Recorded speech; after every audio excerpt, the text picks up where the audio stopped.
সেদিন যখন গেছিল কেমন মনমরা। এখন দেখবি বিদেশি কসমেটিক্স মেখে চকচকে হয়ে বাড়ি ফিরছে। টাকায় সব হয় রে দিদি। হ্যাঁ, তখন আমার বিয়ে হয়নি। এই বোন, বলছি বাঁচাও বলে যে আমাকে ওই বাড়ি থেকে তাড়িয়ে দিয়েছে, সেটা কি নদীকে বলবো নাকি চেপে যাবো বলতো? এমন ভাবে বলছিস যেন আমি না বলতে বললে তুই চুপ থাকবি। না, বিষয়টা তা নয়। এই আমার এক দোষ, পিঠে কথাও থাকে না, বাচ্চাও থাকে না।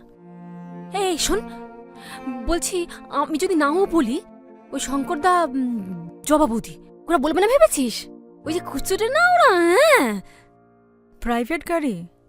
ও, ডক্টর সেনের। ছাড় তো, এলে তো আমরাই আগে দেখতে পাবো। হ্যাঁ।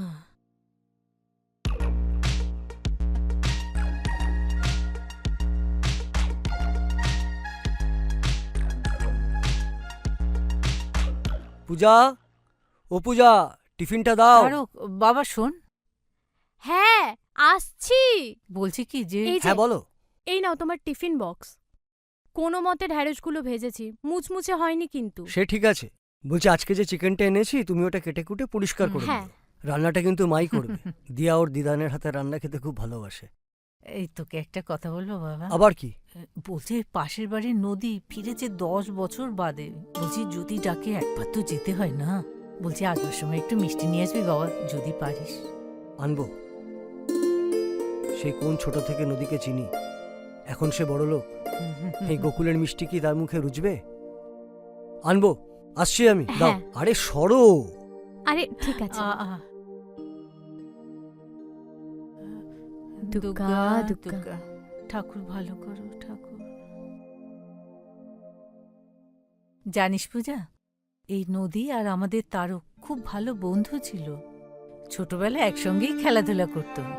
একদিন দেখি দুজনে মিলে বড়বউ খেলা করছে। নদী বলছে, ওগো শুনছো? তখন কত আর বয়স, ওই 6-7 বছর হবে ধর। ভাগ্যিস ও বিদেশ চলে গেল, না হলে তো আমার কালনা থেকে কলকাতা আর আসাই হতো না।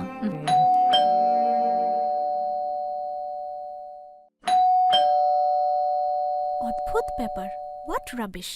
গলা প্রায় চিড়ে গেল, নিচ থেকে ডাকছি শুনতে পাচ্ছ না? না, এই দরজা জানলা বন্ধ থাকলে বাইরের কথা শোনা যায় না। কি কি কি হয়েছে, কেন? আরে যে ক্যাবটা করে এলাম তার পেমেন্টটা করতে হবে তো, আমার কাছে তো ক্যাশ নেই। ক্যাশ নেই? আরে এক্সাইটমেন্ট আমি ইন্ডিয়ান কারেন্সিটা আনতেই ভুলে গেছি, আর সেটা ক্যাবে উঠে মনে পড়েছে। ভাগ্যিস তারকদার সঙ্গে নিচে দেখা হলো, ওই দিয়ে দিল। মা মুয়া, বসো। মুয়া। বৌদি, সো সরি গো, আমার তোমার বিয়েতে আসা হয়নি।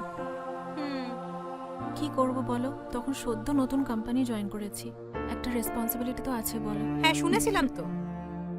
বাট বুবলাই কোথায়?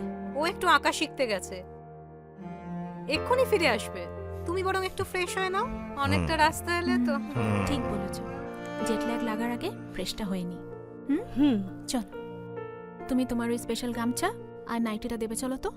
চলো পাগল মেয়ে, চ চ চলো, এই যে এইগুলো নিবি না? পরে নেবো, থাক এখন।